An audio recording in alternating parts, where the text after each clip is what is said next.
La situazione meteorologica, una perturbazione oggi lambisce la Liguria con piogge più probabili a ponente, ma avremo in questo fine settimana un veloce miglioramento con ampie zone di sereno, specie lungo le coste ed assenza di fenomeni. Le temperature saranno pienamente autunnali.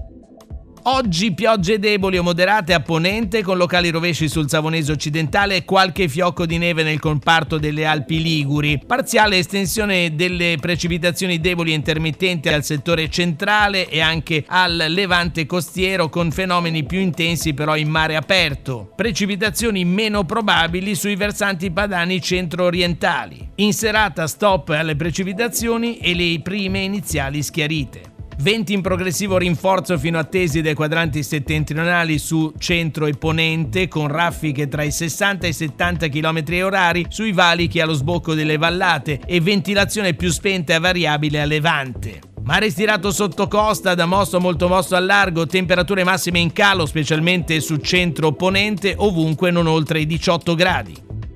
Per domani, sabato 8 novembre, i previsori della Limite si attendono un po' di nubi basse sui versanti padani al mattino, addensamenti sull'Imperiese ma senza piogge, per il resto cielo sereno o solcato da sottili velature. Venti da moderati a deboli da nord sul settore centro-occidentale, deboli variabili a levante con mare quasi calmo sotto costa, poco mosso al largo. Le temperature in lieve aumento nei valori massimi, specialmente lungo le coste.